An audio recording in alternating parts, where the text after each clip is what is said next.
며느리가 내 손을 잡았다. 어머니 요즘 건망증이 심하시죠? 걱정돼요. 나는 고개를 저었다. 건망증? 나는 멀쩡했다. 아침에 뭘 먹었는지도 기억하고 어제 본 드라마 내용도 다 기억한다. 그런데 며느리는 자꾸 그런 말을 했다. 어머니, 약 드셨어요? 오늘 또 안 드셨죠? 약, 무슨 약? 나는 약을 먹어본 적이 없다. 혈압약도 당뇨약도 필요 없었다. 의사 선생님이 건강하다고 했다. 그런데 며느리는 매일 약병을 내밀었다. 제가 병원 예약 잡아뒀어요. 내일 같이 가요. 정밀 검사 받으셔야 해요.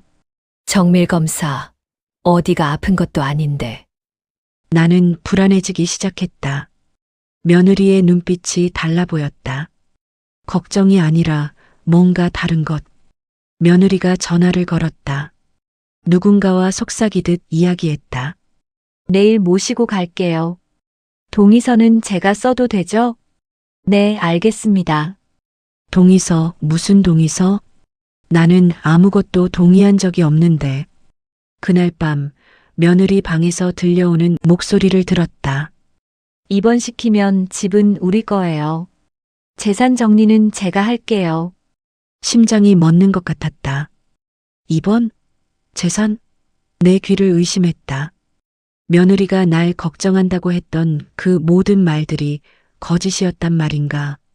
이 이야기가 마음에 닿으셨다면 끝까지 함께 해주세요. 구독과 좋아요는 큰 힘이 됩니다. 며느리가 시집 온 지 3년째였다. 아들은 해외 출장이 잦았고 나는 며느리와 이 큰 집에서 둘이 지내는 날이 많았다. 어머니, 오늘 날씨 좋네요. 산책 나가실래요? 며느리가 환하게 웃으며 물었다. 나는 고개를 끄덕였다. 며느리는 친절했다. 아니, 그렇게 보였다. 아침마다 과일을 깎아주고 저녁이면 차를 끓여줬다. 단풍이 아름다운 길을 걸으며 며느리가 내 팔을 잡았다. 어머니, 천천히 가세요. 넘어지시면 안 돼요. 나는 속으로 생각했다. 나이가 들긴 했지만 아직 걷는데 문제는 없는데. 하지만 며느리의 배려가 고마웠다. 아들이 좋은 사람을 만났구나 싶었다. 집으로 돌아와 점심을 먹었다.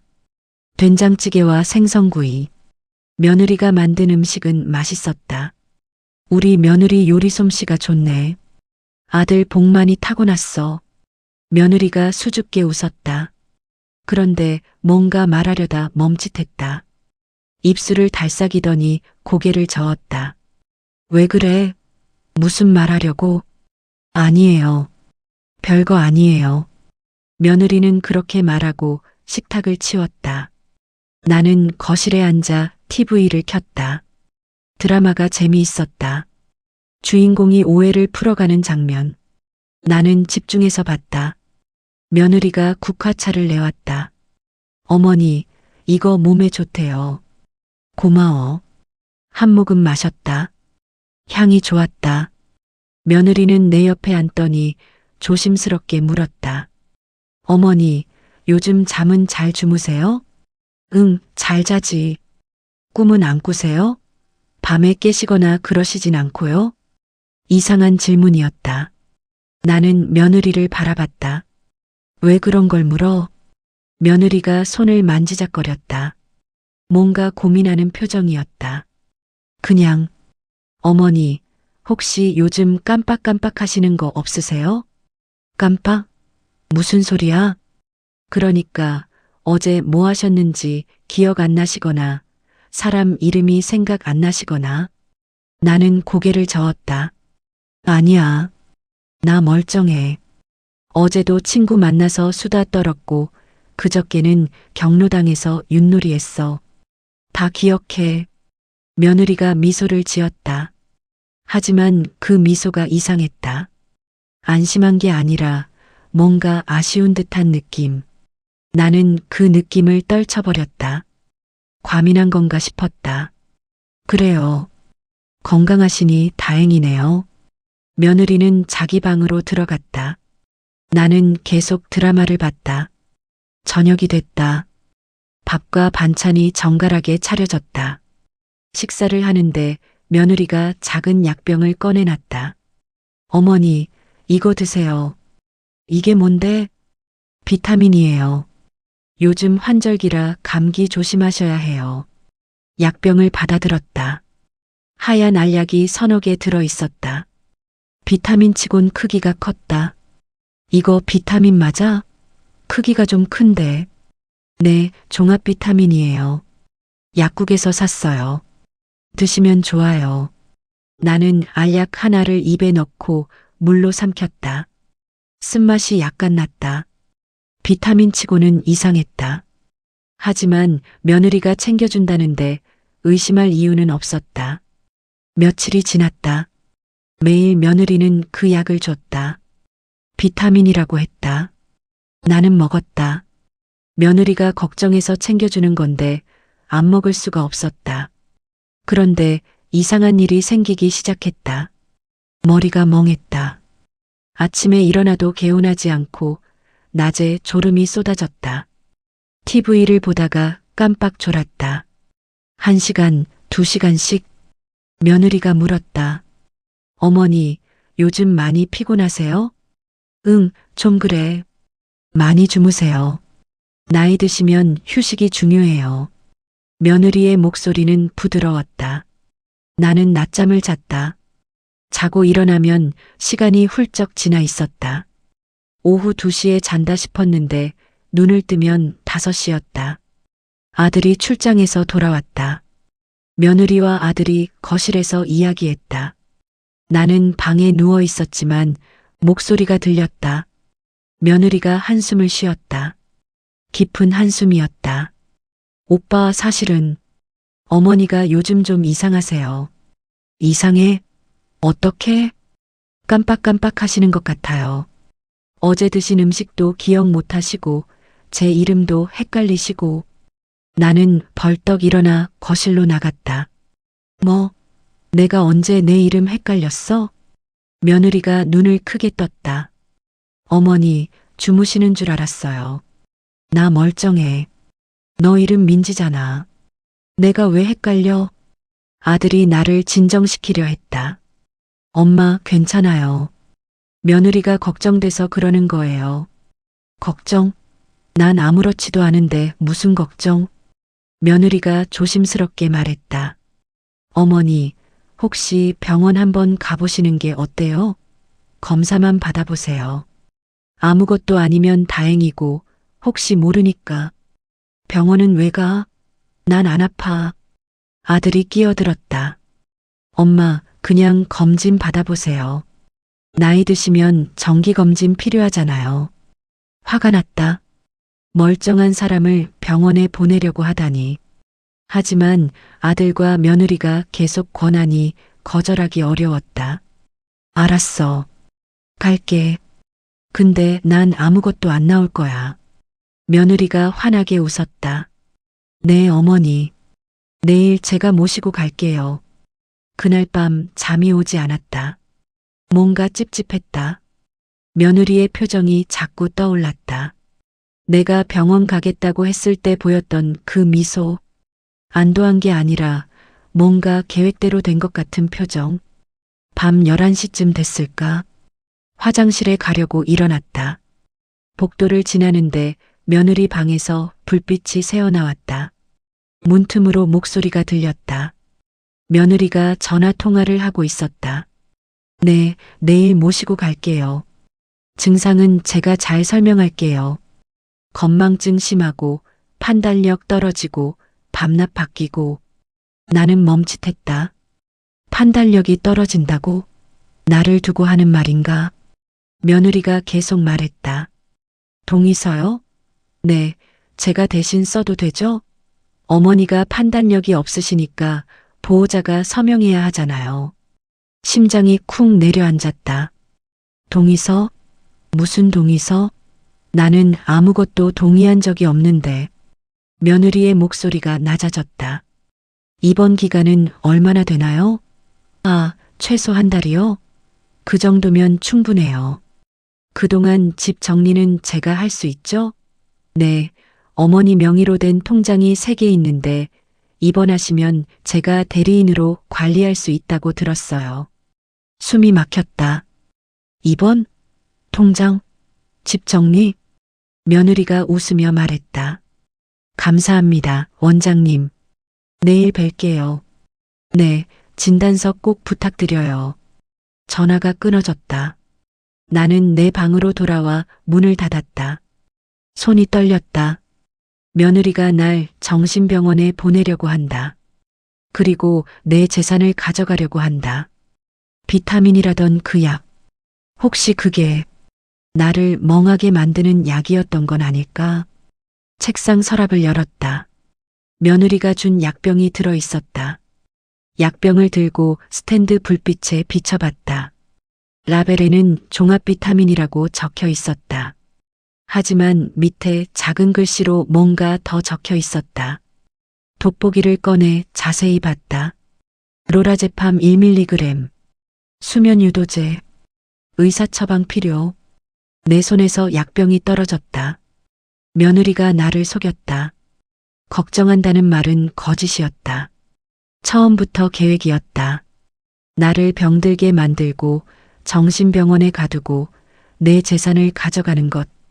새벽까지 잠을 이룰 수 없었다. 생각이 꼬리를 물었다. 며느리가 언제부터 이 계획을 세운 걸까? 아들은 알고 있는 걸까? 아니, 아들은 모를 것이다. 아들은 착하다. 며느리가 혼자 꾸민 일이다. 다음 날 아침 며느리가 웃으며 다가왔다. 어머니, 오늘 병원 가는 날이에요. 준비하세요. 제가 옷 꺼내드릴게요. 나는 며느리를 바라봤다. 그 친절한 미소 뒤에 숨겨진 진짜 얼굴을 이제 알았다. 하지만 내색할 수 없었다. 며느리가 눈치채면 더 위험할 것 같았다.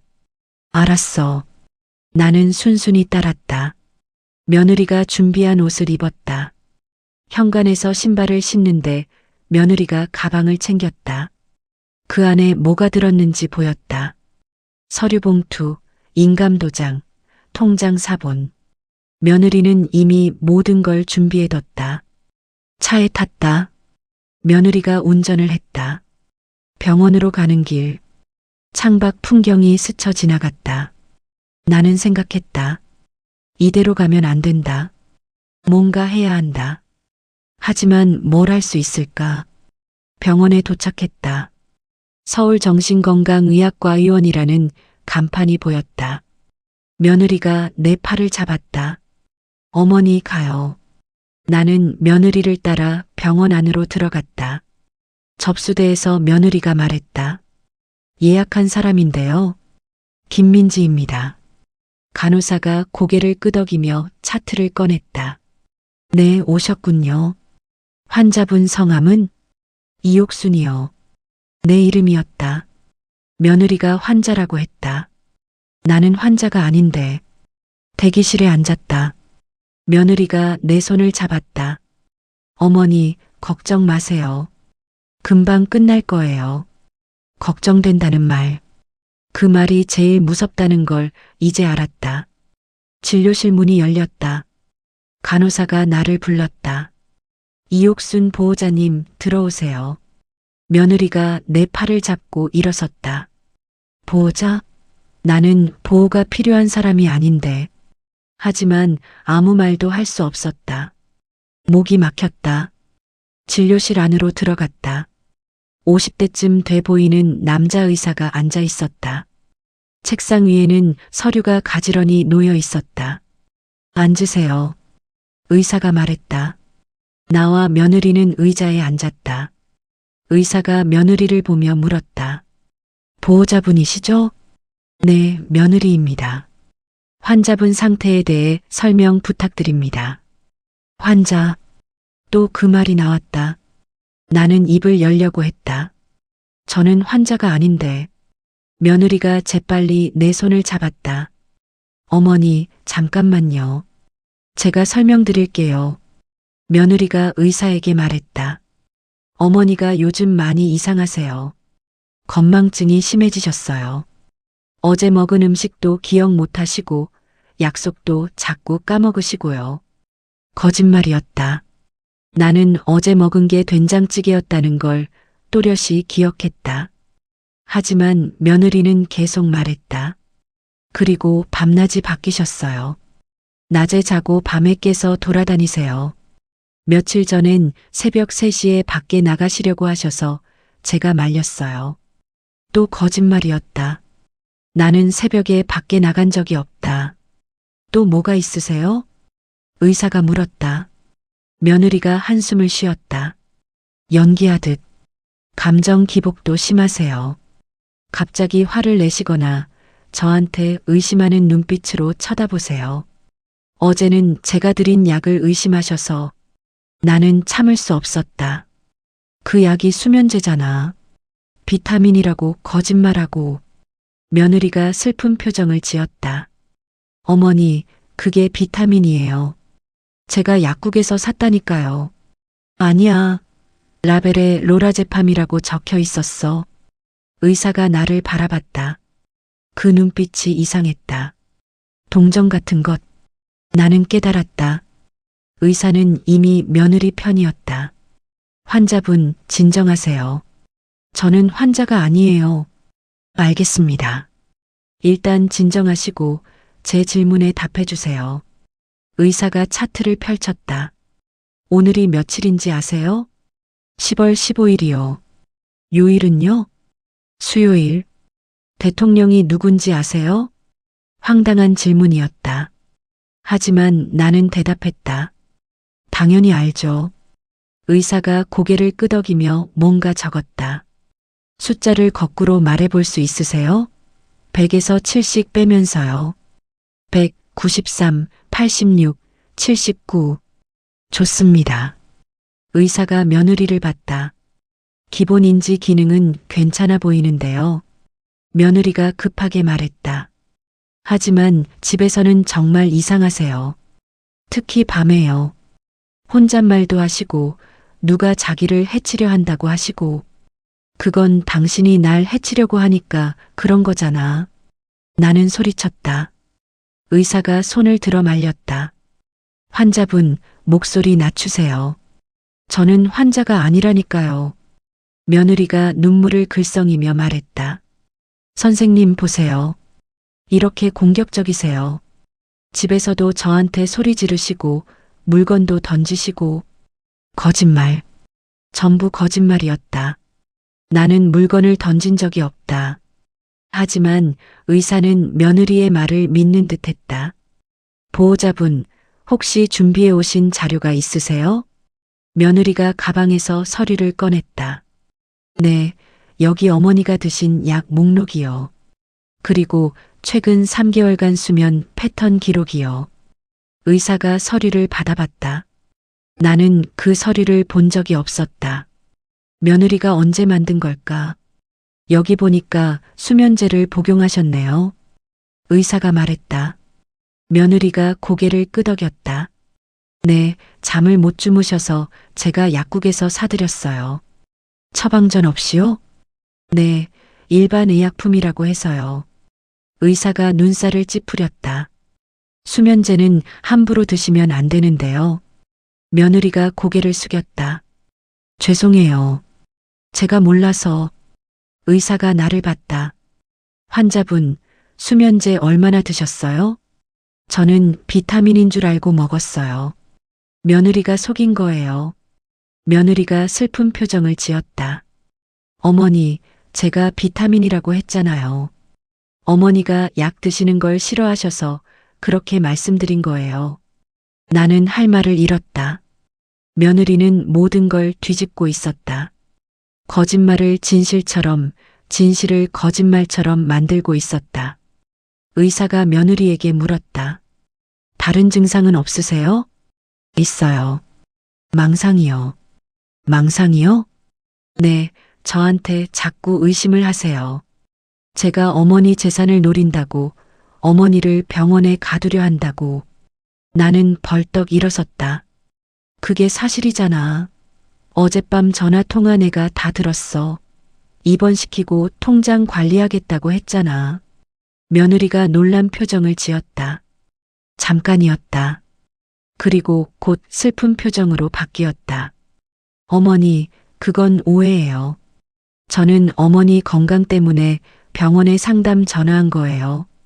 혹시 입원 치료가 필요한지 물어본 거고요. 의사가 나를 진정시켰다. 앉으세요. 차분하게 이야기해 봅시다. 나는 주저앉았다. 힘이 빠졌다. 아무리 말해도 소용없다는 걸 알았다. 의사가 며느리에게 물었다. 보호자분, 환자분이 공격적이 되신 게 언제부터예요? 한 달 전쯤부터요. 처음엔 사소한 의심이었는데 점점 심해졌어요. 제가 음식에 뭘 탄다고 하시고 제 방을 뒤진다고 하시고 거짓말이 계속됐다. 나는 며느리 방을 뒤진 적이 없다. 그저 며느리가 전화하는 걸 우연히 들었을 뿐이었다. 의사가 뭔가 적었다. 길게. 나는 그 글씨가 보고 싶었다. 의사가 뭐라고 쓰는지. 보호자분, 잠깐 나가 계시겠어요? 환자분과 단둘이 이야기 좀 해보겠습니다. 며느리가 일어났다. 네, 알겠습니다. 며느리가 나가고 문이 닫혔다. 의사가 나를 바라봤다. 어머님, 편하게 말씀해 주세요. 요즘 힘드신 게 있으세요? 힘들죠. 며느리가 날 정신병원에 보내려고 하는데 왜 그렇게 생각하세요? 어젯밤 전화 통화 들었어요. 입원시키고 통장 관리하고 집 정리하겠다고 했어요. 혹시 그 통화 내용을 정확히 기억하세요? 나는 생각해냈다. 최대한 정확하게. 며느리가 입원 기간은 얼마나 되나요? 최소 한 달이요? 그동안 집 정리는 제가 할 수 있죠? 라고 했어요. 그리고 어머니 명의 통장이 3개 있는데 제가 대리인으로 관리할 수 있다고 들었어요. 라고도 했어요. 의사가 고개를 끄덕였다. 그 말을 들으셨을 때 기분이 어떠셨어요? 무서웠죠. 배신감도 들었고요. 며느리분이 정말로 어머님을 해치려 한다고 생각하세요? 생각이 아니라 확신이에요. 의사가 한숨을 쉬었다. 그 한숨이 뭘 의미하는지 알았다. 의사는 나를 믿지 않았다. 어머님, 혹시 요즘 잠은 잘 주무세요? 며느리가 준 약 먹고 나서 너무 많이 자요. 밤에 잠을 못 이루세요? 아니, 낮에 자요. 약 때문에 졸려서. 밤에는요? 밤엔 깨어 있죠. 의사가 또 뭔가 적었다.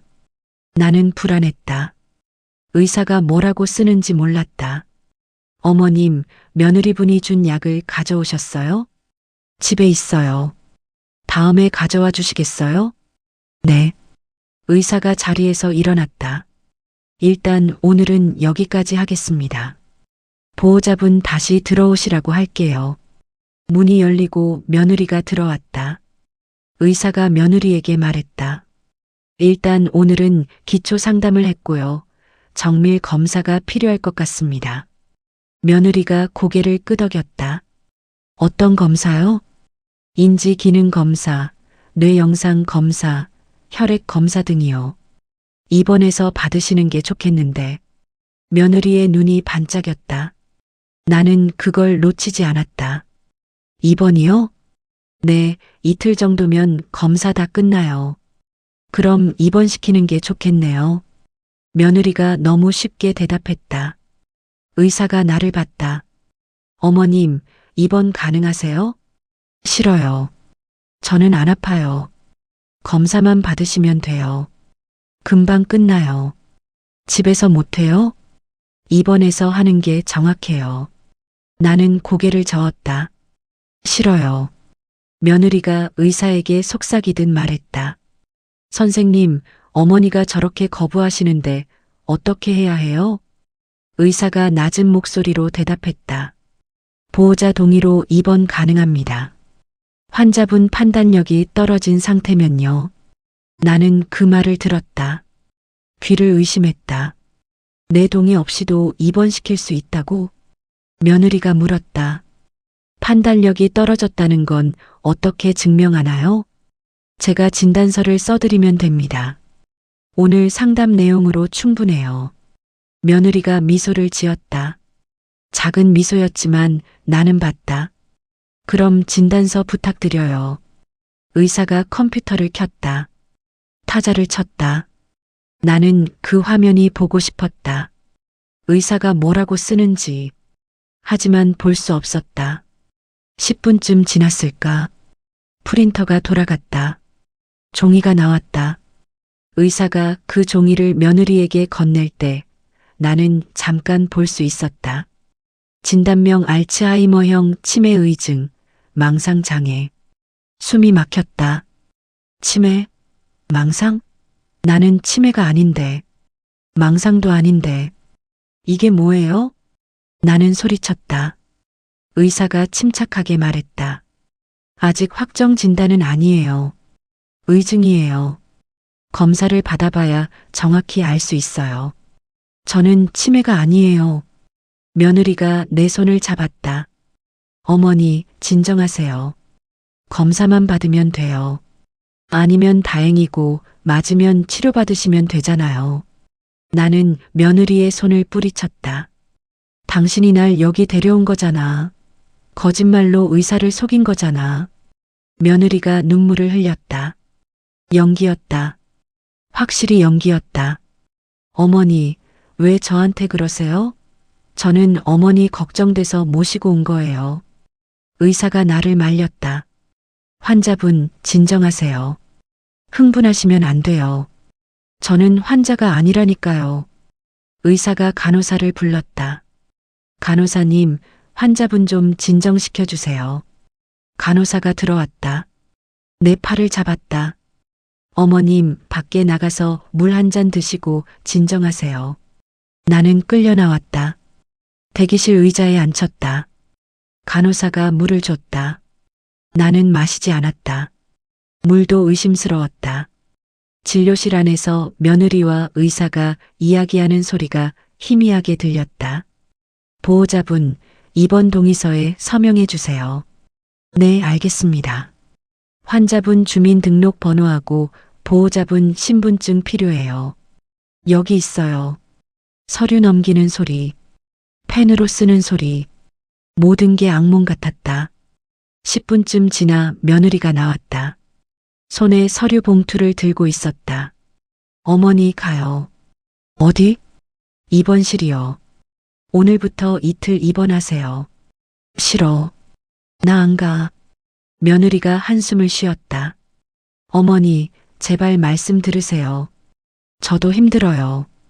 당신이 힘들어? 나는? 며느리가 눈물을 닦았다. 또 연기였다. 선생님, 어머니가 입원 거부하시는데 어떻게 해야 해요? 간호사가 말했다. 보호자 동의로 입원 가능하세요. 동의서 쓰셨죠? 네, 썼어요. 그럼 괜찮아요. 환자분을 입원실로 안내할게요. 나는 저항했다. 일어나지 않았다. 하지만 간호사 2명이 내 팔을 잡았다. 일으켰다. 어머님 가시죠. 검사만 받으면 돼요. 싫어요. 나 안 갈 거예요. 하지만 소용없었다. 끌려갔다. 복도를 지나 엘리베이터를 탔다. 3층. 문이 열렸다. 폐쇄병동이라는 표지판이 보였다. 심장이 멎는 것 같았다. 폐쇄병동. 나가지 못하는 곳. 며느리가 미소를 지으며 속삭였다. 어머니, 편히 쉬세요. 제가 집 잘 지킬게요. 그 말이 마지막이었다. 문이 닫혔다. 나는 폐쇄병동 안에 갇혔다. 폐쇄병동 안은 조용했다. 이상하게 조용했다. 복도 끝에서 누군가 중얼거리는 소리만 들렸다. 간호사가 나를 병실로 안내했다. 302호예요. 여기서 이틀 지내시면 돼요. 병실 문을 열었다. 4인실이었다. 3개의 침대엔 이미 사람이 누워 있었다. 나는 빈 침대에 앉았다. 간호사가 말했다. 짐은 여기 사물함에 넣으세요. 위험한 물건은 반납해야 해요. 위험한 물건? 칼, 가위, 끈, 벨트, 그런 거요. 나는 가방을 뒤졌다. 아무것도 없었다. 며느리가 미리 다 빼놨던 모양이었다. 없어요. 그럼 됐어요. 저녁은 6시예요. 복도에 있는 식당에서 드시면 돼요. 간호사가 나갔다. 문이 닫히는 소리가 너무 컸다. 나는 침대에 앉아 멍하니 벽을 바라봤다. 옆 침대에 누워있던 할머니가 고개를 돌렸다. 새로 오셨어요? 네. 뭐 때문에 왔어요? 억울하게 왔어요. 저는 아픈 데 없어요. 할머니가 웃었다. 쓸쓸한 웃음이었다. 여기 사람들 다 그래요. 다들 억울하다고 해요. 저도 그랬어요. 할머니는 왜 오셨어요? 아들이 넣었어요. 치매래요. 근데 저는 멀쩡해요. 오늘이 수요일인 거 알아요. 대통령 이름도 알고요. 나는 할머니를 바라봤다. 할머니는 정말 멀쩡해 보였다. 눈빛도 또렷하고 말도 정상이었다. 그럼 왜 여기 계세요? 나가고 싶어도 못 나가요. 보호자 동의 없으면 못 나간대요. 가슴이 철렁했다. 나도 그런 건가? 며느리가 동의 안 하면 나도 못 나가는 건가? 며느리가 들어오시면 나가고 싶다고 말씀드려 보세요. 할머니가 말했다. 나는 고개를 저었다. 며느리가 날 여기 가둔 거예요. 할머니가 한숨을 쉬었다. 아, 그럼 힘들겠네요. 저도 아들이 넣었으니까. 여기서 3개월째예요. 3개월. 그 말이 무겁게 내려앉았다. 이틀이라고 했는데 정말 이틀 뒤에 나갈 수 있을까? 저녁 시간이 됐다. 간호사가 와서 식당으로 안내했다. 환자들이 줄을 서서 밥을 받았다. 나도 줄을 섰다. 쟁반을 받고 밥과 국과 반찬을 받았다. 식탁에 앉았다. 밥맛이 없었다. 아니, 입맛이 없었다. 옆에 앉은 할머니가 말했다. 드세요. 안 먹으면 힘들어요. 나는 억지로 밥을 한 숟가락 떠넣었다. 목에 걸렸다. 물을 마셨다. 식사를 마치고 병실로 돌아왔다. 시계를 봤다. 저녁 7시. 며느리는 지금 뭘 하고 있을까? 혹시 집에서 내 물건을 뒤지고 있는 건 아닐까? 통장을 숨겨둔 곳이 있었다. 안방 장롱 위 천장. 그곳에 비닐봉지에 싸서 넣어뒀다. 며느리가 찾을까? 아니, 찾을 것이다. 며느리는 집을 샅샅이 뒤질 것이다. 밤이 됐다. 소등 시간이라고 했다. 불이 꺼졌다. 어둠 속에서 누워 있었다. 잠이 오지 않았다. 옆 침대에서 할머니가 흐느끼는 소리가 들렸다. 할머니, 괜찮으세요? 네. 왜 우세요? 그냥 집에 가고 싶어서요. 나도 눈물이 났다. 하지만 참았다. 울면 안 된다. 약해지면 안 된다. 여기서 나가야 한다. 다음 날 아침 간호사가 나를 불렀다. 검사실로 가세요. 검사실에 갔다. 여러 가지 검사를 받았다. 머리에 정극을 붙이고 질문에 답하고 그림을 그리고 모든 게 이상했다. 이 그림이 뭐예요? 검사하는 사람이 물었다. 카드에 그려진 그림. 나무와 집과 사람. 나무, 집, 사람이요. 이 사람은 뭐 하고 있어요? 서 있어요. 남자예요? 여자예요? 잘 모르겠어요. 검사하는 사람이 뭔가 적었다. 나는 불안했다. 검사가 끝나고 병실로 돌아왔다. 점심을 먹었다. 그리고 오후 2시쯤 간호사가 왔다. 면회 오셨어요. 누가요? 손자분이래요. 손자? 나는 깜짝 놀랐다. 손자가 왔다고? 민수가? 면회실로 갔다. 유리창 너머로 민수가 앉아 있었다. 16살. 고등학생. 나는 의자에 앉았다. 전화기를 들었다. 민수도 전화기를 들었다. 할머니. 민수의 목소리가 떨렸다. 나는 눈물을 참았다. 민수야. 어떻게 온 거야? 엄마한테 들었어요. 할머니가 병원에 입원하셨다고. 그래. 할머니, 어디 아프세요? 나는 대답할 수 없었다. 뭐라고 말해야 할까? 손자에게 내 엄마가 할머니를 여기 가뒀다고 말할 수 있을까? 민수야, 할머니는 안 아파. 멀쩡해. 민수가 나를 바라봤다. 눈빛이 흔들렸다. 그럼 왜 여기 계세요? 그게 내 엄마가 말을 멈췄다. 민수 앞에서 며느리 욕을 할 수 없었다. 할머니, 엄마가 할머니 치매라고 했어요. 근데 할머니 말 다 똑똑하신데요? 할머니는 치매 아니야. 엄마가 거짓말한 거야. 민수가 고개를 갸우뚱했다. 왜 거짓말을 해요? 그건 나중에 얘기해 줄게. 민수가 가방에서 뭔가 꺼냈다. 초콜릿이었다. 할머니 좋아하시는 거예요. 드세요. 간호사가 다가왔다. 음식 반입 안 돼요. 조금만요. 할머니 좋아하시는 건데. 안 돼요. 규칙이에요. 민수가 초콜릿을 다시 가방에 넣었다. 나는 가슴이 아팠다. 민수야, 괜찮아. 마음만 고마워.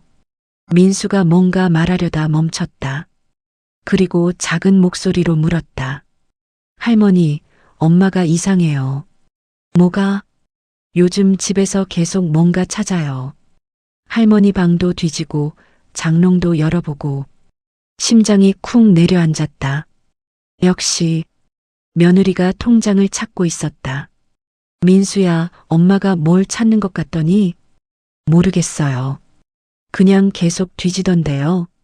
그리고 어제는 아빠랑 통화하면서 이제 다 정리됐어라고 했어요. 정리. 내 재산을 정리했다는 뜻인가? 며느리가 통장을 찾았나? 민수야, 할머니 부탁 하나만 들어줄래? 네, 할머니. 엄마가 뭐 하는지 잘 지켜봐줘. 그리고 이상한 거 있으면 할머니한테 알려줘. 어떻게요? 할머니 여기 계시잖아요. 면회 올 수 있잖아. 민수가 고개를 끄덕였다. 네, 알겠어요. 그리고 할머니 방 책상 서랍에 수첩이 있어. 빨간 표지 수첩. 그거 찾아서 할머니한테 가져다 줄 수 있을까? 왜요? 거기에 중요한 게 적혀 있어. 사실 수첩에는 아무것도 없었다. 하지만 민수가 내 방을 뒤질 명분이 필요했다. 민수가 방을 뒤지다가 뭔가 발견할 수도 있을 것 같았다. 네, 찾아볼게요. 고맙다, 민수야. 면회 시간이 끝났다. 간호사가 나를 데려갔다. 민수가 유리창 너머로 손을 흔들었다. 나도 손을 흔들었다. 병실로 돌아왔다. 침대에 누웠다. 민수. 손자가 유일한 희망이었다. 민수가 뭔가 찾아낼 것이다. 민수는 똑똑한 아이였다. 저녁이 됐다. 밥을 먹으러 식당에 갔다. 그런데 복도에서 이상한 소리가 들렸다. 누군가 소리치는 소리. 나 나갈 거야. 나 여기 있을 사람 아니야. 간호사들이 그 사람을 말렸다. 중년 남자였다. 팔을 휘젓고 발버둥 쳤다. 진정하세요. 진정약 맞으실 거예요. 간호사가 주사를 준비했다. 남자가 더 소리쳤다. 나 안 아파. 나 멀쩡해. 내 마누라가 날 여기 가뒀어. 나는 그 모습을 봤다. 내 모습 같았다. 남자는 끌려갔다. 소리가 점점 작아졌다. 옆에 있던 할머니가 속삭였다. 저 사람 3일째예요. 계속 저래요. 왜요? 부인이 바람 피웠대요. 그래서 남편을 여기 가뒀대요. 나는 할 말을 잃었다. 이곳에는 정말 아픈 사람도 있지만 나처럼 억울하게 갇힌 사람도 있었다. 밤이 됐다. 또 잠이 오지 않았다. 천장을 바라봤다. 민수의 얼굴이 떠올랐다. 민수가 뭔가 찾아낼 것이다. 그 믿음으로 버텼다. 다음 날 아침 간호사가 왔다. 오늘 퇴원이세요. 정말요? 네, 검사 다 끝났으니까요. 가슴이 뛰었다. 드디어 나갈 수 있다. 집으로 갈 수 있다. 짐을 챙겼다. 간호사를 따라 1층으로 내려갔다. 로비에 며느리가 서 있었다. 웃으며 어머니 나오셨어요. 고생하셨어요. 나는 며느리를 노려봤다. 며느리가 서류 봉투를 들고 있었다. 검사 결과 나왔어요. 의사 선생님이 설명해 주신대요. 진료실로 갔다. 의사가 앉아 있었다. 앉으세요. 나와 며느리는 의자에 앉았다. 의사가 서류를 펼쳤다. 검사 결과 나왔습니다. 인지 기능 검사에서 정상 범위였고 뇌 영상에서도 특이 소견 없었습니다. 며느리의 얼굴이 굳었다. 나는 속으로 쾌재를 불렀다. 그럼 어머니 정상이란 거죠? 내가 물었다. 의사가 고개를 끄덕였다. 치매는 아니십니다. 며느리가 급하게 말했다. 하지만 선생님, 집에서는 정말 이상하세요. 망상도 심하고. 의사가 며느리를 봤다. 망상은 스트레스나 불안에서 올 수 있습니다. 환자분이 요즘 스트레스 받으실 일이 있으셨나요? 나는 며느리를 똑바로 봤다. 며느리 때문에 스트레스 받았죠. 며느리가 당황한 표정을 지었다. 어머니, 의사가 말했다. 가족관계가 좋지 않으면 그런 증상이 나타날 수 있어요. 서로 대화를 많이 하시고 이해하려고 노력하세요. 며느리가 고개를 끄덕였다. 하지만 눈빛은 차가웠다. 알겠습니다. 집으로 돌아왔다. 현관문을 열고 들어섰다. 집이 달라 보였다. 뭔가 정리된 느낌. 며느리가 내 방을 청소했다고 했다. 어머니 방 좀 정리했어요. 먼지 많아서요. 나는 내 방으로 갔다. 책상이 깨끗했다. 서랍을 열어봤다. 텅 비어 있었다. 수첩도 영수증도 메모지도 다 사라졌다. 장롱을 열어봤다. 옷이 가지런히 정리돼 있었다. 하지만 뭔가 빠진 것 같았다. 장롱 위를 올려다봤다. 천장, 그곳에 숨겨뒀던 비닐봉지가 없었다. 통장이 사라졌다. 며느리가 문을 열고 들어왔다. 어머니, 방 깨끗하죠? 제가 열심히 청소했어요. 내 통장 어디 있어? 며느리가 눈을 깜빡였다. 통장이요? 모르는데요. 장롱 위에 숨겨뒀어. 비닐봉지에. 아, 그거요? 그게 통장이었어요? 저는 쓰레기인 줄 알고 버렸는데. 가슴이 무너졌다. 버렸다고? 통장을? 거짓말. 당신이 가져간 거잖아.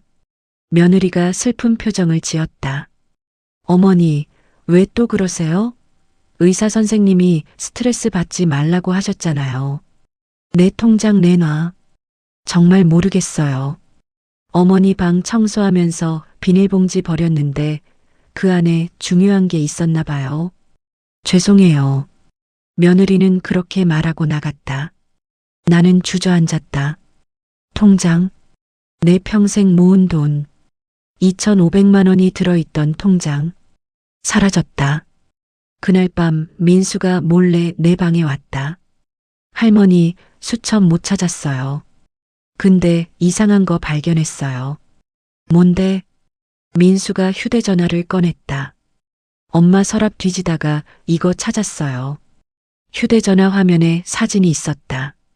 통장 사본. 내 이름으로 된 통장. 그런데 잔액이 10만 원이었다. 2,500만 원이 어디로 갔을까? 민수야, 이 사진 언제 찍은 거야? 어제요. 엄마 서랍에 있었어요. 며느리가 통장을 가져갔다. 그리고 돈을 빼갔다. 2,400만 원을. 나는 떨리는 손으로 민수의 휴대전화를 받아들었다. 증거였다. 드디어 증거를 찾았다. 민수의 휴대전화를 들여다봤다. 통장 사본 사진. 잔액 10만 원. 2,400만 원이 사라졌다. 며느리가 가져간 게 분명했다. 민수야, 이 사진 나한테 보내줄 수 있어? 할머니 휴대전화 있어요? 응. 병원 갔을 때 며느리가 맡아뒀는데 돌려받았어. 민수가 내 번호로 사진을 보냈다.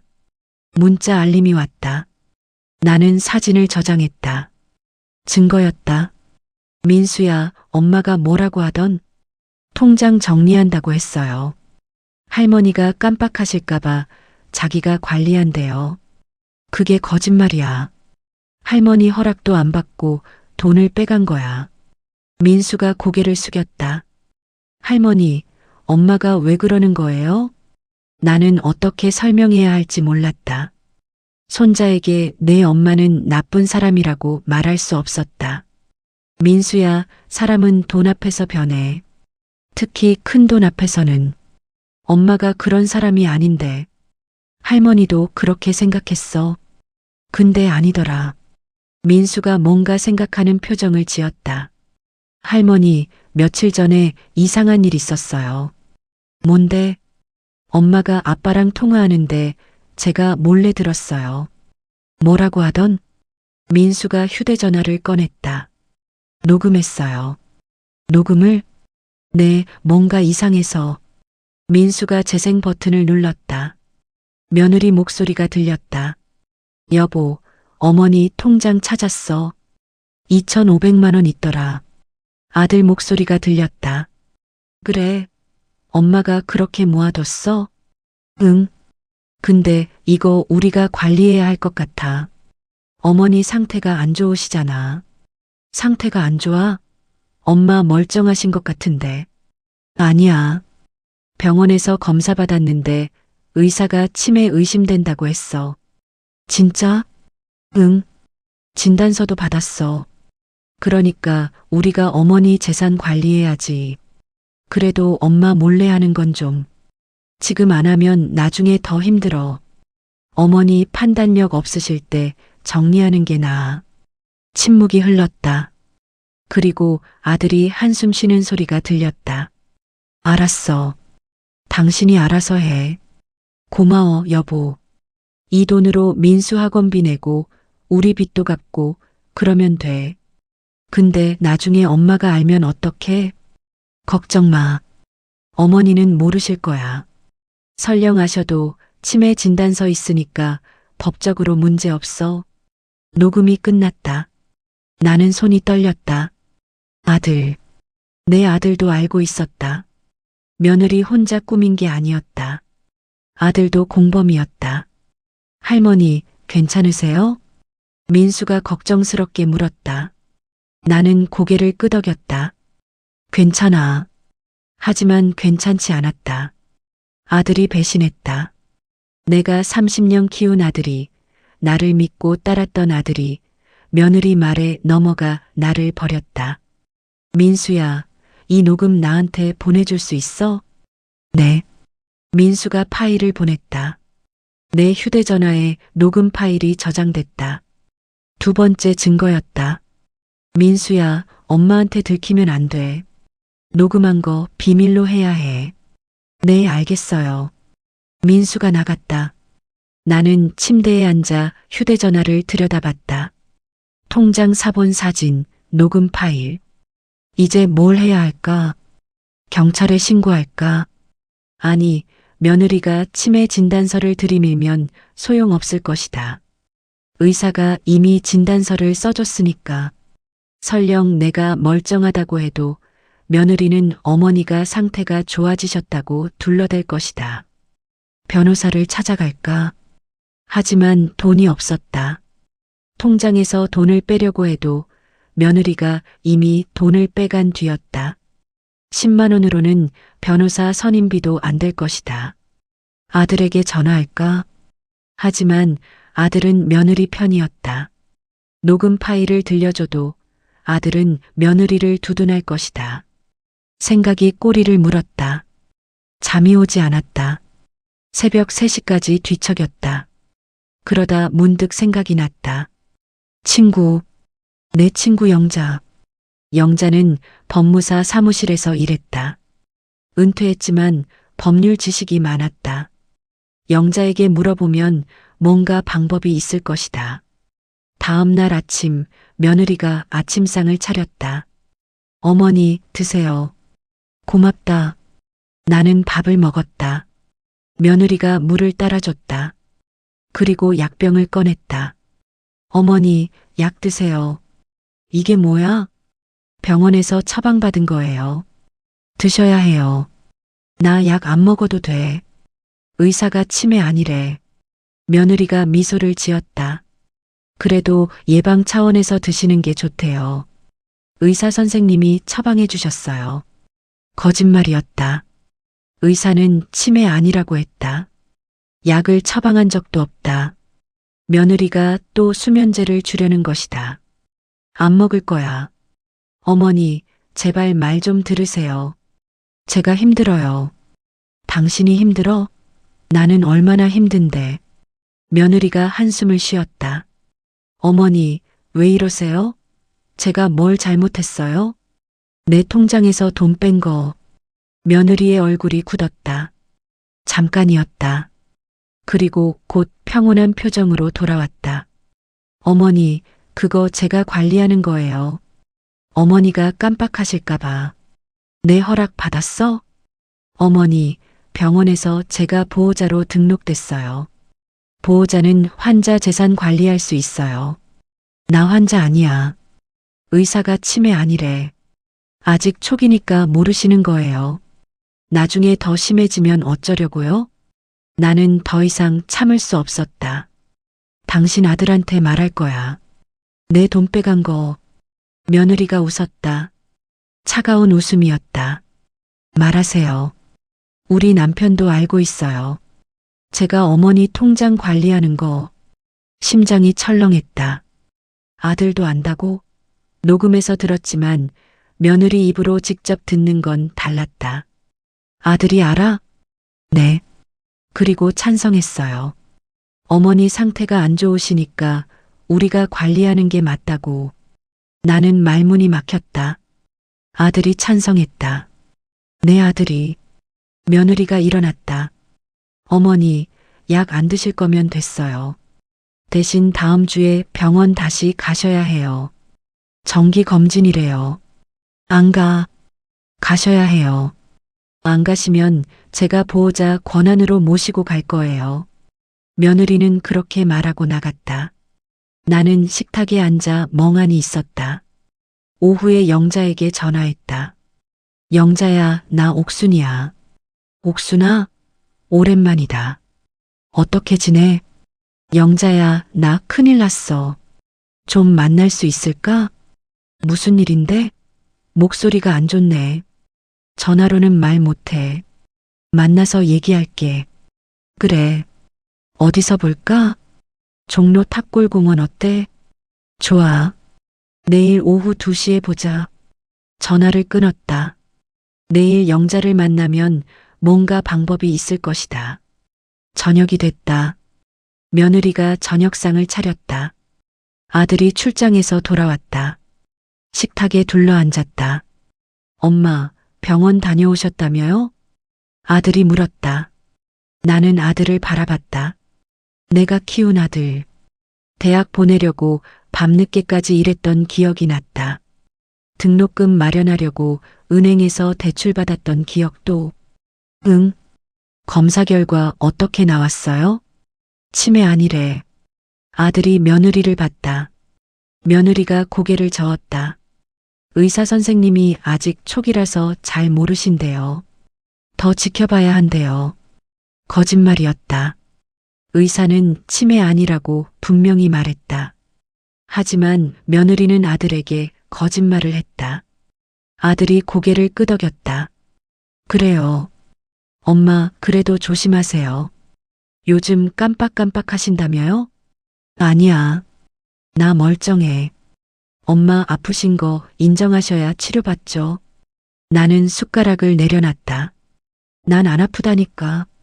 며느리가 한숨을 쉬었다. 어머니, 또 그러세요. 오빠, 어머니가 요즘 계속 저렇게 부인하세요. 아들이 나를 걱정스럽게 바라봤다. 엄마, 진정하세요. 우리가 엄마 걱정돼서 그래요. 걱정? 너희가 내 통장에서 돈 빼간 거 알아. 아들의 얼굴이 굳었다. 며느리가 재빨리 말했다. 오빠, 어머니가 또 망상하세요. 제가 통장 관리하는 건 어머니 위해서예요. 망상 아니야. 내 돈 2,400만 원 어디 갔어? 아들이 며느리를 봤다. 당신이 뭐 했어? 며느리가 침착하게 대답했다. 어머니 통장 제가 보관하고 있어요. 어머니가 잃어버리실까봐. 돈은 그대로 있어요. 거짓말. 10만 원밖에 안 남았어. 며느리가 놀란 표정을 지었다. 뭐라고요? 10만 원? 어머니, 통장에 2,500만 원 그대로 있어요. 내가 봤어. 민수가 사진 찍어 왔어. 아들이 나를 진정시켰다. 엄마, 진정하세요. 민수가 뭘 찍었다는 거예요? 나는 휴대전화를 꺼냈다. 사진을 보여줬다. 통장 사본. 잔액 10만 원.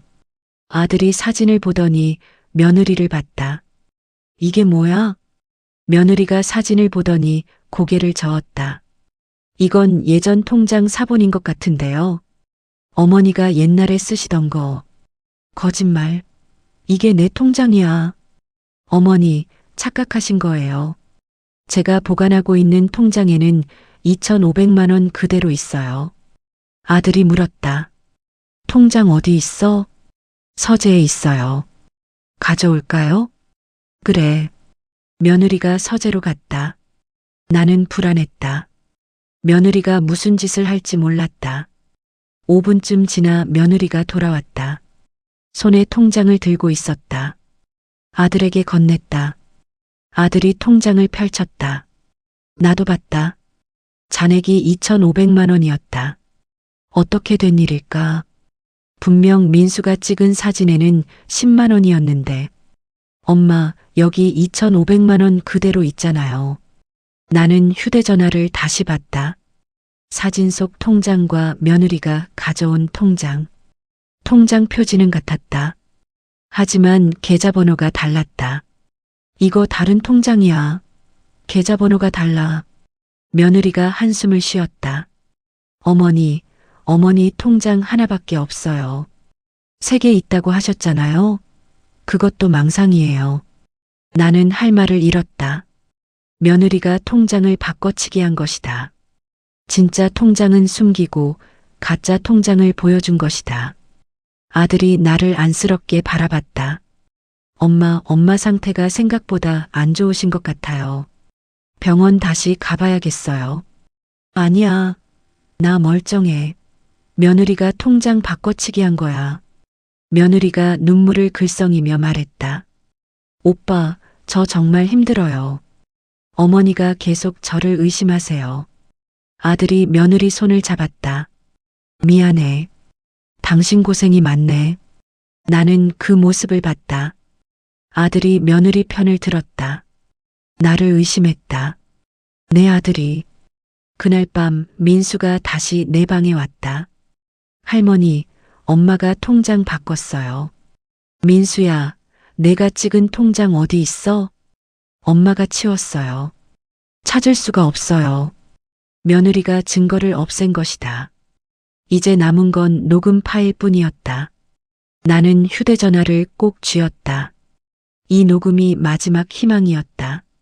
민수야, 내일 할머니 외출할 거야. 엄마한테 말하지 마. 어디 가세요? 친구 만나러 가. 그리고 뭔가 방법을 찾을 거야.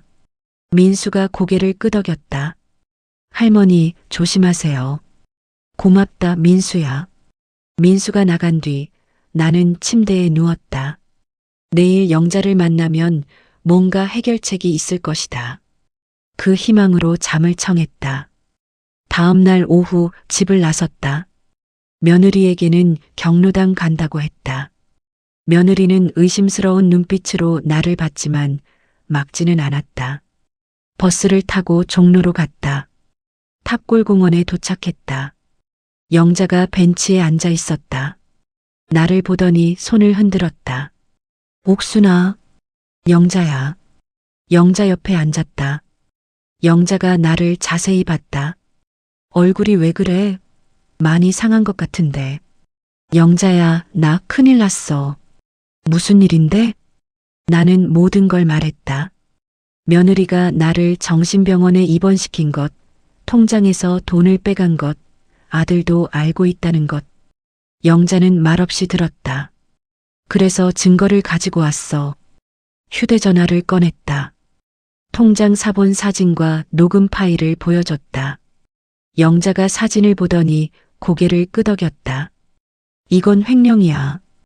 횡령? 내 동의 없이 내 돈을 가져간 거잖아. 그것도 2,400만 원씩이나. 그럼 고소할 수 있어? 영자가 한숨을 쉬었다. 할 수는 있는데 문제가 있어. 뭐가? 며느리가 치매 진단서를 들고 나오면 어려워. 보호자가 환자 재산을 관리하는 건 법적으로 문제가 안 될 수도 있거든. 하지만 나 치매 아니야. 의사가 그랬어. 그럼 그 의사한테 진단서를 다시 받아야 해. 치매 아님 진단서. 나는 고개를 끄덕였다. 그럼 그거 받으면 되는 거야? 응. 그리고 이 녹음 파일이 중요해. 며느리가 명백히 내 돈을 빼간 거 인정하는 내용이잖아. 그럼 이걸 가지고 경찰서 가면 돼? 영자가 잠깐 생각했다. 경찰서 가기 전에 아들한테 먼저 보여줘. 아들도 공범인데? 녹음 들어보니까 아들은 소극적이더라. 며느리가 주도한 것 같아. 아들한테 진실을 보여주면 마음이 바뀔 수도 있어. 아들이 날 믿을까? 내가 직접 해봐야 알지. 시도는 해봐. 영자가 내 손을 잡았다. 옥순아, 힘내. 내가 잘못한 거 하나도 없어. 당당하게 맞서. 고마워, 영자야. 집으로 돌아왔다. 현관문을 열고 들어서는데 며느리가 전화 통화를 하고 있었다. 나를 보더니 급히 전화를 끊었다. 어머니, 어디 갔다 오세요? 경로당. 그래요? 오늘 경로당 쉬는 날인데. 순간 당황했다. 며느리가 전화로 확인한 모양이었다. 산책하고 왔어. 며느리가 의심스러운 눈빛으로 나를 봤다.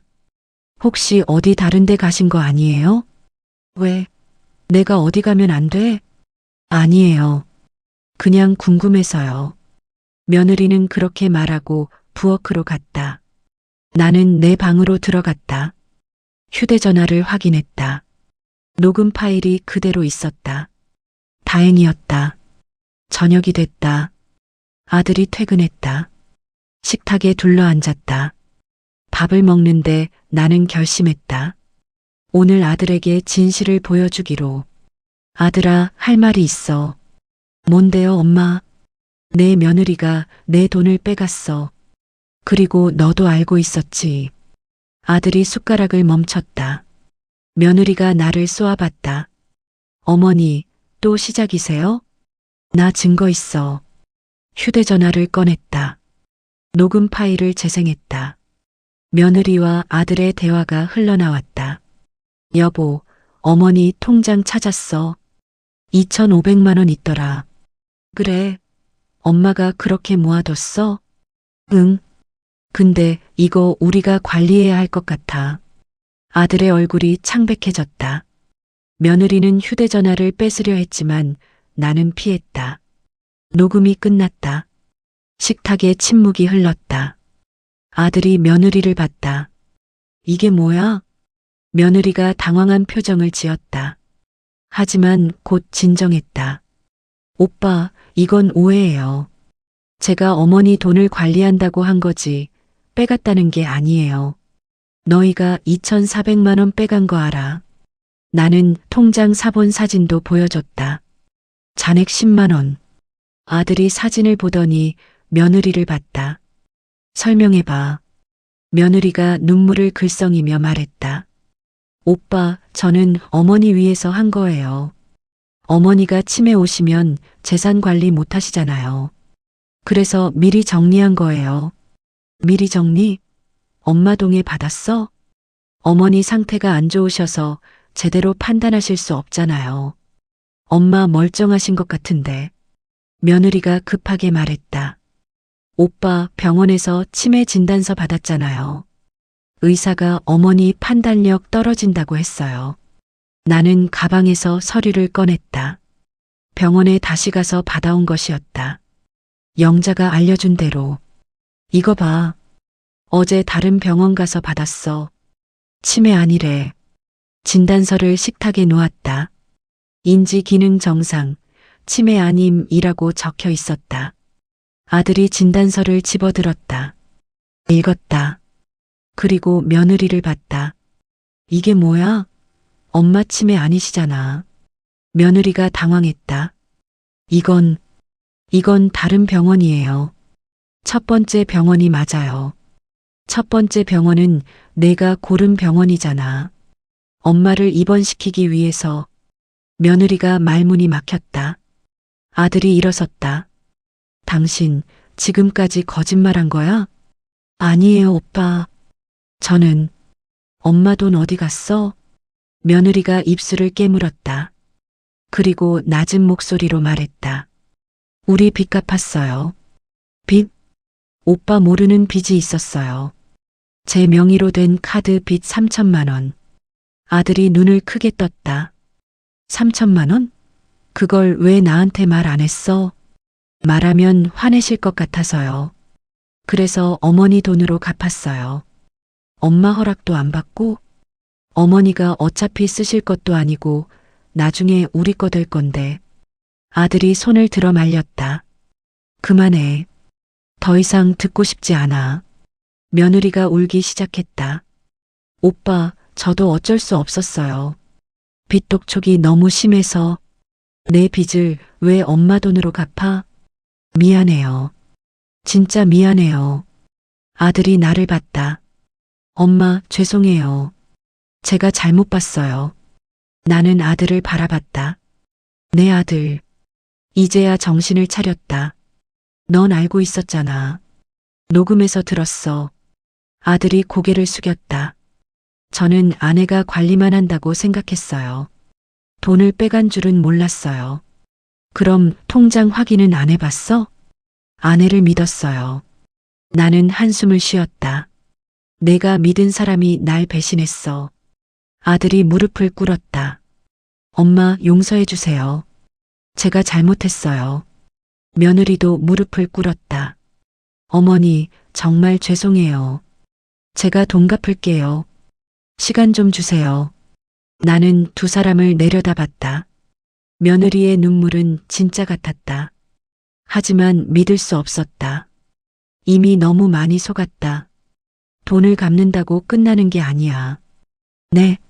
날 정신병원에 가둔 거, 거짓말로 의사를 속인 거, 아들한테도 거짓말한 거. 그걸 어떻게 갚을 거야? 며느리가 말문이 막혔다. 나는 계속 말했다. 너희가 날 얼마나 무시했는지 알아? 나도 사람이야. 존중받을 권리가 있어. 아들이 고개를 들었다. 엄마, 어떻게 하면 될까요? 일단 돈 돌려줘. 2,400만 원. 한 푼도 빠짐없이. 엄마, 꼭 갚을게요. 그리고 며느리는 내 앞에서 사라져. 며느리가 얼굴을 들었다. 어머니, 난 너 안 믿어. 같은 집에서 못 살아. 아들이 당황했다. 엄마, 그건 너무한 거 아니에요? 너무해. 내 아내가 한 짓이 더 너무하지. 며느리가 울먹이며 말했다. 어머니, 제발 한 번만 용서해 주세요. 다시는 이런 일 없을게요. 믿을 수 없어. 나는 자리에서 일어났다. 내 방으로 들어가려는데 민수가 방문을 열고 나왔다. 민수는 모든 걸 들었던 모양이었다. 눈이 빨갛게 충혈돼 있었다. 할머니. 민수가 나를 안았다. 나는 민수의 등을 토닥였다. 괜찮아, 민수야. 엄마가 왜 그랬어요? 할머니한테. 사람은 약해. 특히 돈 앞에서. 민수가 엄마를 돌아봤다. 엄마, 할머니한테 사과해요. 며느리가 고개를 숙였다. 민수야, 엄마가 잘못했어. 진짜 미안해. 민수가 고개를 저었다. 엄마, 저 실망했어요. 며느리가 울음을 터뜨렸다. 하지만 나는 동정심이 들지 않았다. 며느리는 자기가 저지른 일의 대가를 받는 것뿐이었다. 그날 밤 아들이 내 방에 왔다. 엄마, 다시 한 번만 기회를 주세요. 넌 기회를 줄게. 근데 며느리는 안 돼. 엄마, 제 아내예요. 제가 책임질게요. 내가 책임진다고 해서 달라지는 게 뭐야? 며느리는 변하지 않아. 아들이 한참을 말없이 서 있었다. 그리고 낮은 목소리로 물었다. 엄마가 원하시는 게 뭐예요? 존중이야. 네. 날 존중해줘. 내 의견을 물어봐줘. 내가 치매 걸린 늙은이가 아니라 아직 멀쩡한 사람이라는 걸 인정해줘. 아들이 고개를 끄덕였다. 알겠어요, 엄마. 그렇게 할게요. 그리고 며느리도 그렇게 하도록 해. 노력할게요. 아들이 나갔다. 나는 창밖을 바라봤다. 달이 떠 있었다. 밝은 달이었다. 오늘 비로소 진실이 밝혀졌다. 하지만 마음은 편치 않았다. 가족이 무너진 느낌이었다. 침대에 누웠다. 영자의 말이 떠올랐다. 당당하게 맞서. 나는 당당하게 맞섰다.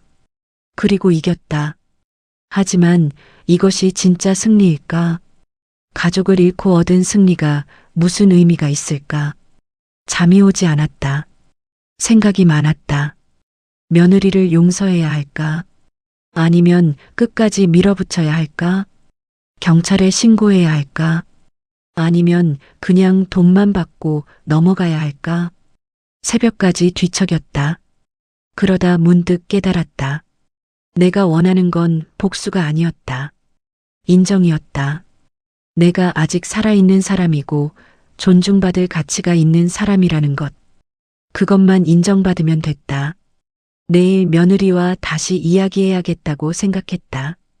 이번에는 제대로 서로의 마음을 열고. 다음 날 아침 며느리가 내 방문을 두드렸다. 어머니, 들어가도 될까요? 들어와. 며느리가 들어왔다. 눈이 퉁퉁 부어 있었다. 밤새 온 것 같았다. 내 침대 옆에 무릎을 꿇고 앉았다. 어머니, 할 말이 있어요. 나는 며느리를 바라봤다. 기다렸다. 며느리가 떨리는 목소리로 말했다. 제가 왜 그랬는지 말씀드릴게요. 말해봐. 저도 무서웠어요. 뭐가? 가난이요. 며느리가 손을 떨었다. 저는 가난한 집에서 자랐어요. 어릴 때 아버지가 사업 실패하고 빚쟁이들이 집에 찾아오고 그런 거 다 봤어요. 엄마가 빚 때문에 우울증 걸려서 약 먹는 것도 봤고요. 나는 말없이 들었다. 그래서 결혼하면 절대 가난하게 살지 않겠다고 다짐했어요.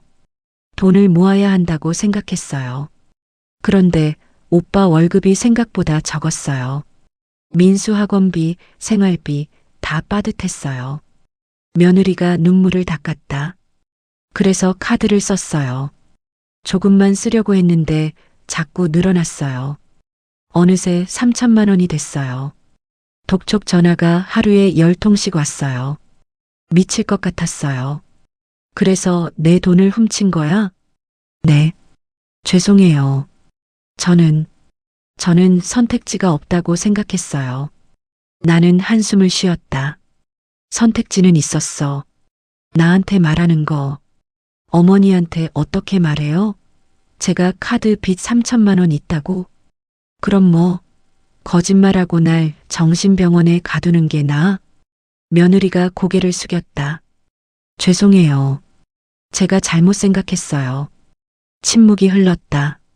나는 며느리를 바라봤다. 며느리의 얼굴에는 진짜 후회가 보였다. 하지만 그게 충분할까? 며느리야. 내 어머니. 넌 내가 뭐라고 생각했어? 네. 늙어서 쓸모없는 사람? 돈만 있는 사람? 며느리가 눈물을 흘렸다. 아니에요. 진짜 아니에요. 그럼 뭔데? 저는 어머니를 무서워했어요. 무서워? 네. 어머니는 똑똑하시고 강하시고 뭐든지 다 아시잖아요. 저는 어머니 앞에서 항상 작아졌어요. 제대로 된 며느리가 못 되는 것 같았어요. 나는 놀랐다. 며느리가 나를 무서워했다고? 그래서 어머니를 피하려고 했어요. 그리고 제가 뭔가 해야 한다고 생각했어요. 돈이라도 관리하면 제가 이 집에 필요한 사람이 될 것 같았어요. 그런 식으로, 네, 잘못된 생각이었어요. 이제 알아요. 며느리가 두 손을 모았다. 어머니, 용서해 주시면 안 될까요? 한 번만요. 제가 돈 갚을게요. 몇 년 걸려도 꼭 갚을게요. 나는 생각했다. 용서, 그게 가능할까? 며느리가 한 짓을 생각하면 화가 났다. 하지만 며느리의 눈물을 보니 마음 한구석이 약해졌다. 돈은 갚아. 반드시. 네, 어머니. 그리고 다시는 거짓말하지 마. 안 할게요. 내 물건 함부로 만지지 말고. 네. 그리고 나는 잠시 멈췄다. 뭐라고 말해야 할까? 며느리에게 나가라고 해야 할까? 아니면 함께 살되 경계를 지키라고 해야 할까? 앞으로 우리 관계를 다시 설정하자. 네. 며느리와 시어머니가 아니라 사람과 사람으로. 며느리가 고개를 들었다. 서로 존중하자. 내가 내 허락 없이 뭘 하지 말고 나도 내 일에 간섭 안 할게. 선을 지키자. 며느리가 고개를 끄덕였다.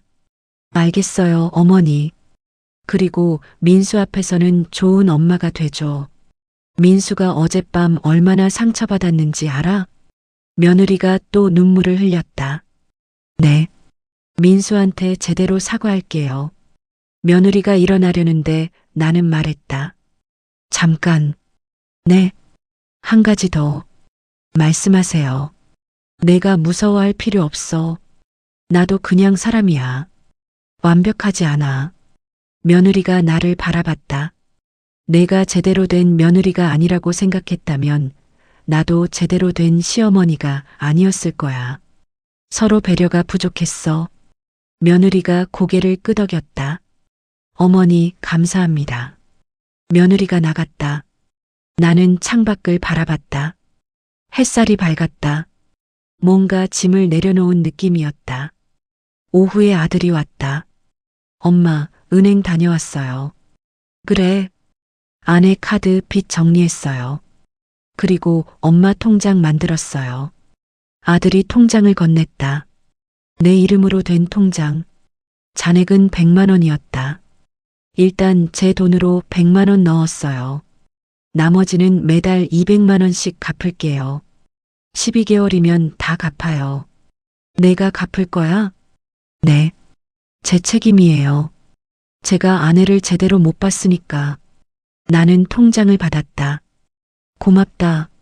엄마, 죄송해요. 제가 엄마를 너무 쉽게 생각했어요. 이제 알았으면 됐어. 아들이 의자에 앉았다. 엄마, 하나 물어봐도 돼요? 뭐? 엄마는 왜 저희한테 돈이 있다는 걸 말 안 하셨어요? 나는 생각했다. 왜 말하지 않았을까? 불안해서. 불안해요? 늙으면 불안해. 돈이 없으면 버림받을 것 같아. 그래서 숨겨뒀어. 만약을 위해서. 아들이 고개를 숙였다. 엄마를 그렇게 만든 게 저희였네요. 아니야. 세상이 그렇게 만들었어. 늙으면 쓸모 없어진다는 생각. 엄마는 쓸모 있어요. 그래. 네. 엄마가 없으면 우리 가족 무너져요. 나는 웃었다. 아들이 그렇게 말해준 게 고마웠다. 아들아, 나 한 가지 부탁 있어. 말씀하세요. 통장 관리는 내가 할게. 직접? 네, 당연하죠. 그리고 내가 앞으로 뭘 할 건지 내가 정할게. 너희가 정하지 말고. 아들이 고개를 끄덕였다. 알겠어요, 엄마. 나도 늙었지만 아직 내 인생은 내 거야. 네, 엄마. 존중할게요. 아들이 나갔다. 나는 통장을 들여다봤다. 100만 원. 시작이었다.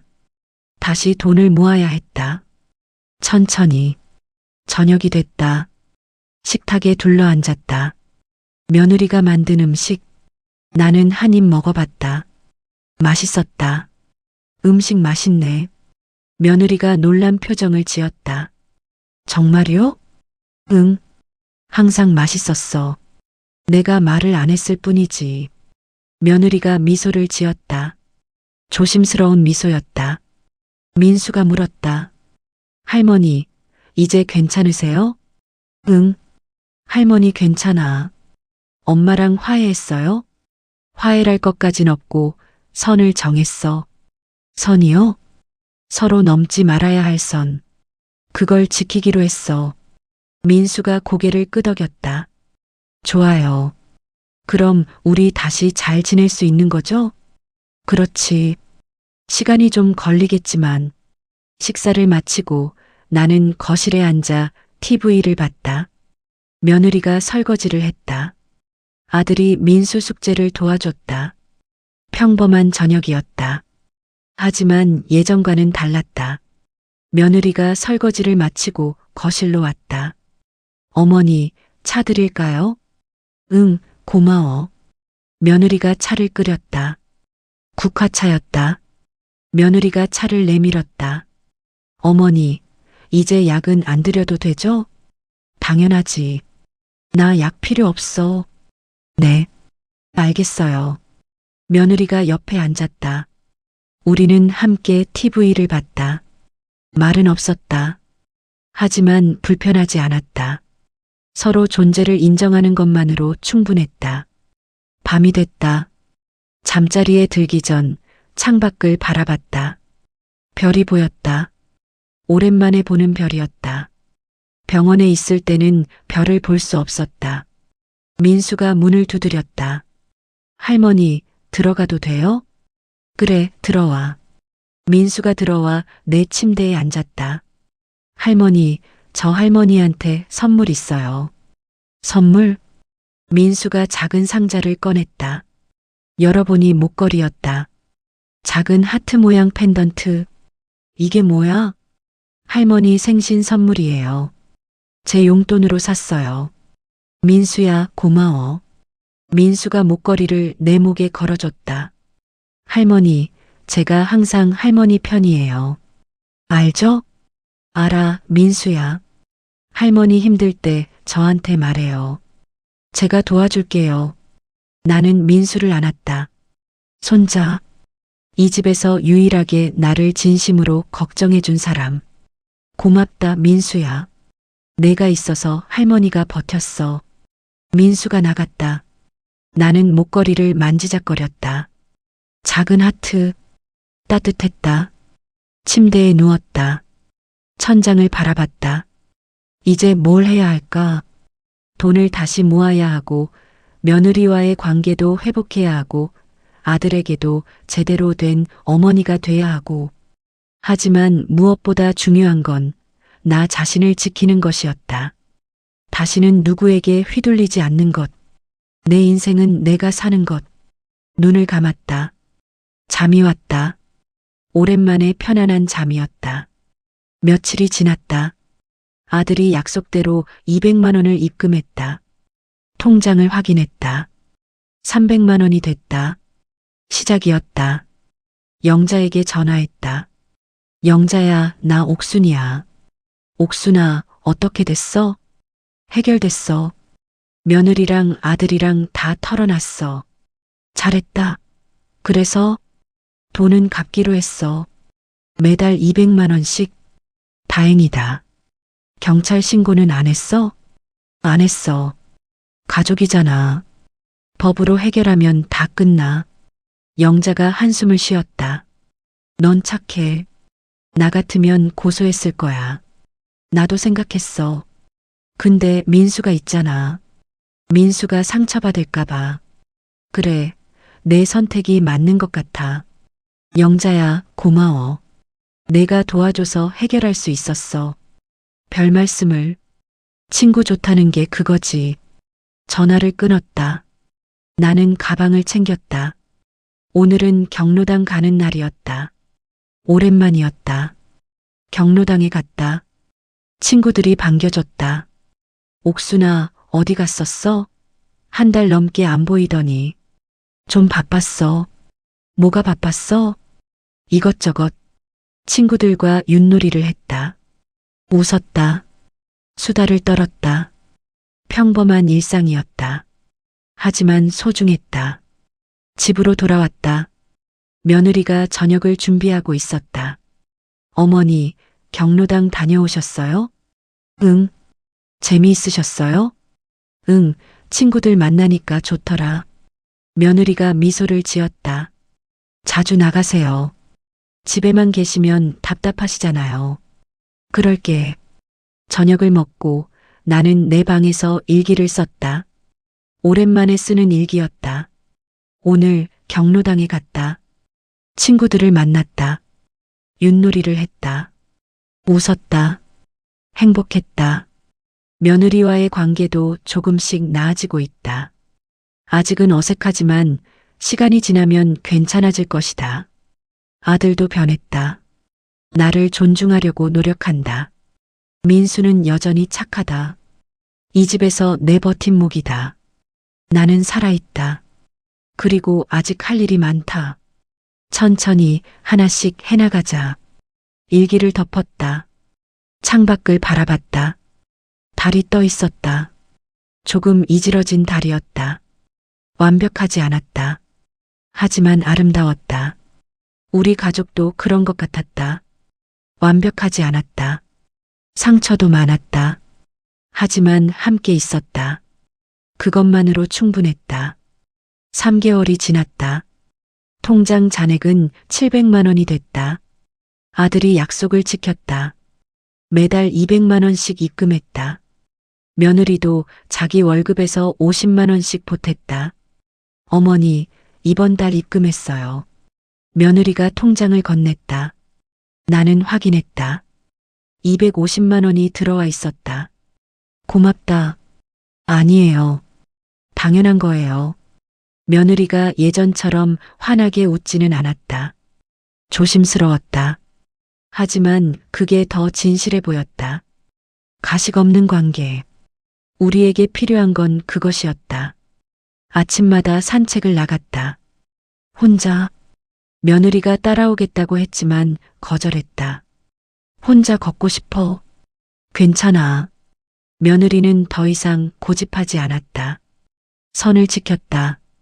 나도 며느리의 일에 간섭하지 않았다.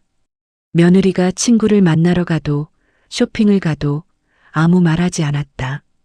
어느 토요일 오후 민수가 내 방에 왔다. 할머니, 같이 영화 볼래요? 영화? 네, 제가 영화표 샀어요. 할머니랑 단둘이 보고 싶어요. 그래, 가자. 영화관에 갔다. 민수가 고른 영화는 가족 이야기였다. 할머니와 손자가 나오는 영화. 웃고 울었다. 민수도 옆에서 울었다. 영화가 끝나고 나오는데 민수가 말했다. 할머니, 저 할머니 닮고 싶어요. 왜? 할머니는 강해요. 힘든 일 있어도 이겨내잖아요. 민수야, 할머니도 약해. 많이 무서웠어. 그래도 이겨냈잖아요. 나는 민수의 머리를 쓰다듬었다. 민수야, 강한 건 안 무서워하는 게 아니야. 무서워도 계속 가는 거야. 저도 그렇게 할래요. 집으로 돌아왔다. 저녁상이 차려져 있었다. 가족이 모였다. 아들, 며느리, 민수, 그리고 나. 어머니, 오늘 민수랑 영화 보셨다며요? 아들이 물었다. 응, 재미있었어. 다행이네요. 요즘 어머니 표정이 밝아지셨어요. 그래. 네. 예전으로 돌아오신 것 같아요. 예전. 그게 언젠지 기억이 가물가물했다. 하지만 지금이 더 좋았다. 예전보다 더 나은 내가 된 것 같았다. 밥을 먹으며 민수가 말했다. 다음 주에 학교에서 발표대회 있어요. 무슨 발표? 가족에 대해서요. 저는 할머니 이야기 할 거예요. 할머니 이야기? 네. 할머니가 어떻게 힘든 일을 이겨냈는지. 며느리가 당황한 표정을 지었다. 민수야, 그건. 괜찮아요, 엄마. 나쁜 이야기 하는 거 아니에요. 할머니가 용기 있는 분이라는 거 말할 거예요. 나는 민수를 바라봤다. 이 아이는 어른보다 더 현명했다. 민수야, 고맙다. 할머니, 자랑스러워요. 식사를 마치고 나는 거실에 앉아 있었다. 며느리가 다가왔다. 어머니, 잠깐 시간 있으세요? 그래, 뭔데? 며느리가 옆에 앉았다. 손에 봉투를 들고 있었다. 이거 드릴 게 있어요. 봉투를 열었다. 사진이 들어 있었다. 우리 가족 사진. 명절 때 찍은 것 같았다. 나, 아들, 며느리, 민수. 이게 뭐야? 작년 추석 때 찍은 거예요. 어머니한테 드리려고 했는데 그때는 관계가 안 좋아서 못 드렸어요. 사진 속 나는 웃고 있었다. 며느리도 웃고 있었다. 그때는 몰랐다. 며느리가 뒤에서 뭘 계획하고 있었는지. 이제 드려요. 액자에 넣어서 방에 두세요. 고맙다. 며느리가 잠시 말없이 있다가 조심스럽게 말했다. 어머니, 제가 달라졌을까요? 뭐가? 예전 같은 생각 안 해요. 돈 때문에 사람을 해치는 거. 나는 며느리를 바라봤다. 사람은 하루아침에 안 바뀌어. 시간이 필요해. 저도 알아요. 그래서 매일 노력하고 있어요. 나쁜 생각 들 때마다 어머니 얼굴 떠올려요. 제가 얼마나 상처드렸는지. 그럼 됐어. 그렇게 살아. 며느리가 고개를 끄덕였다. 네, 어머니. 평생 갚을게요. 며느리가 일어나 부엌으로 갔다. 나는 사진을 들여다봤다. 우리 가족. 완벽하지 않았다. 상처도 있었다. 하지만 여기 있었다. 함께 밤에 일기를 썼다. 오늘 민수와 영화를 봤다. 가족에 대한 영화였다. 울었다. 하지만 슬퍼서가 아니라 공감해서였다. 영화 속 할머니도 힘든 일을 겪었지만 끝까지 포기하지 않았다. 나도 그랬다. 포기하지 않았다. 며느리가 사진을 줬다. 작년 추석 사진. 우리 모두 웃고 있었다. 그때는 몰랐다. 곧 큰 일이 일어날 줄. 하지만 이겨냈다. 우리는 이겨냈다. 통장에 돈이 조금씩 쌓이고 있다. 700만 원. 아직 2,400만 원에는 못 미치지만 괜찮다. 천천히 모으면 된다. 급할 것 없다. 무엇보다 중요한 건 내가 나를 찾은 것이다. 한동안 잃어버렸던 나. 누군가의 엄마도 누군가의 시어머니도 아닌 나 자신. 이옥순, 나는 아직 살아있다. 그리고 살아갈 것이다. 당당하게. 일기를 덮었다. 잠자리에 들었다. 창밖으로 달빛이 들어왔다. 보름달이었다. 완전한 달. 아름다웠다. 며칠 후 영자와 다시 만났다. 옥순아, 얼굴이 좋아졌네. 그래. 응, 밝아 보여. 마음이 편해서 그래. 며느리랑은? 그럭저럭. 시간이 약이더라. 영자가 웃었다. 넌 대단해. 나 같으면 못 용서했을 거야. 용서한 건 아니야. 그냥 함께 사는 거지. 선을 지키면서. 그것도 용서야. 우리는 공원을 걸었다. 단풍이 아름다웠다. 가을이 깊어가고 있었다. 영자야, 고마워. 뭐가? 내가 힘들 때 옆에 있어줘서. 그게 친구지. 나도 내가 힘들 때 도와줄게. 알아. 넌 그런 사람이야. 집으로 돌아왔다. 현관문을 열고 들어서니 민수가 달려왔다. 할머니, 발표대회에서 1등 했어요. 정말? 네. 선생님이 할머니 이야기가 감동적이었대요. 나는 민수를 안았다. 우리 민수 잘했네. 할머니 덕분이에요. 아니야. 내가 잘한 거야. 며느리와 아들도 웃으며 축하해줬다. 우리는 저녁을 함께 먹었다. 웃었다.